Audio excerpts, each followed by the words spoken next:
was identified as mentally retarded, put back from the 5th grade into the 4th grade, and stayed in that category until I got out of high school.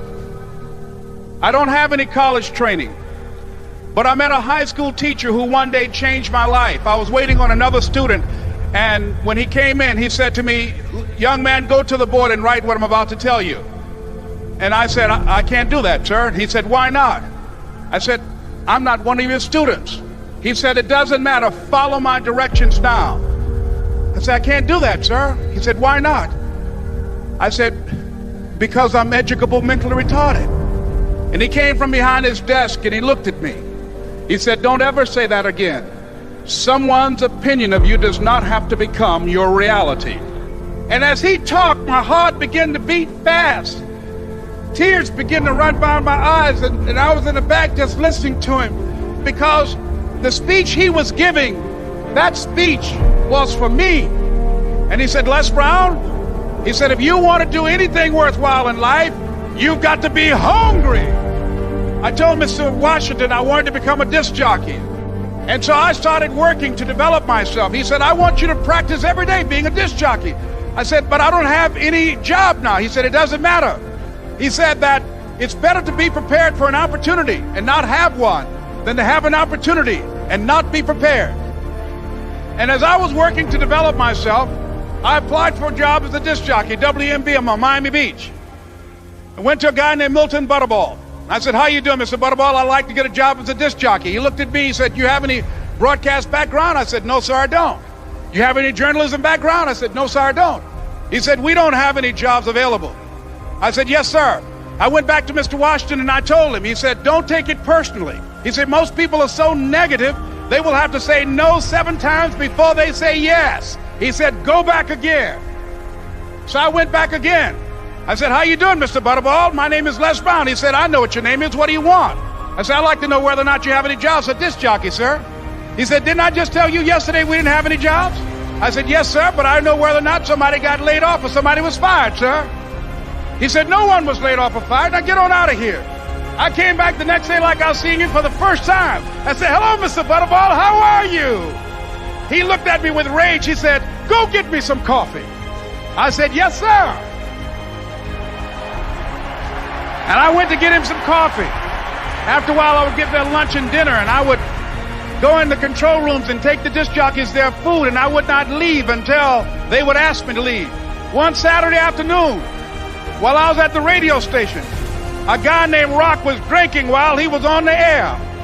I was the only one there, looking at him through the control room windows, walking back and forth, young, ready, and hungry. Pretty soon the phone rang, and it was the general manager. And I answered the phone. I said, "Hello?" He said, "Les, this is Mr. Klein." I said, "I know." He said, "Rock can't finish his program." I said, "I know." He said, "Would you call one of the other DJs in?" I said, "Yes, sir." I hung the phone up. I said, "Now he must think I'm crazy."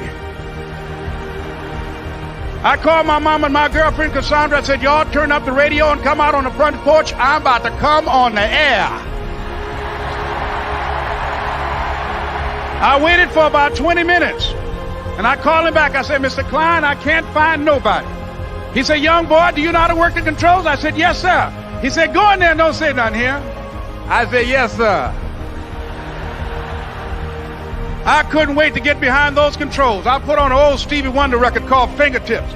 I sat down behind that turntable. I said, "Look out, this is me, LB Triple P, Les Brown, your platinum playing papa. There were none before me and there will be none after me. Therefore, that makes me the one and only. Young and single and love to mingle, certified, bona fide, indubitably qualified to bring you satisfaction, a whole lot of action. Look out, baby, I'm your love man." I was hungry. I was hungry.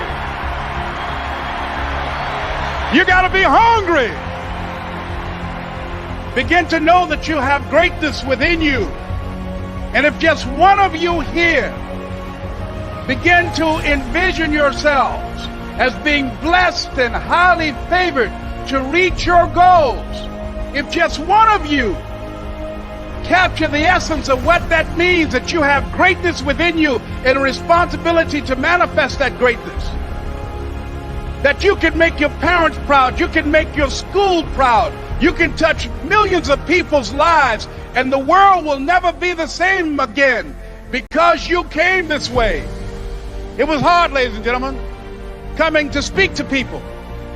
And I was facing financial difficulties in my own life. I was behind on my bills and my dreams, and I'm saying to them, you can live your dream. It was hard, ladies and gentlemen. It was very difficult to pick myself up each day believing that I could do it. There were times that I doubted myself. I used to ask myself, can I do this? And something said within me, you're the one. Don't give up on your dream. By continuing to push forward, by continuing to run toward my dream, that one day I would have my own talk show. It's a long shot, ladies and gentlemen, from Liberty City, an abandoned building on a floor, never knowing my mother or father. It's a long shot. Being here with you today in this dome in Atlanta, it's a long shot. No college training, labeled educable, mentally retarded, but I kept running toward my dream. Don't stop. Don't stop running toward your dream.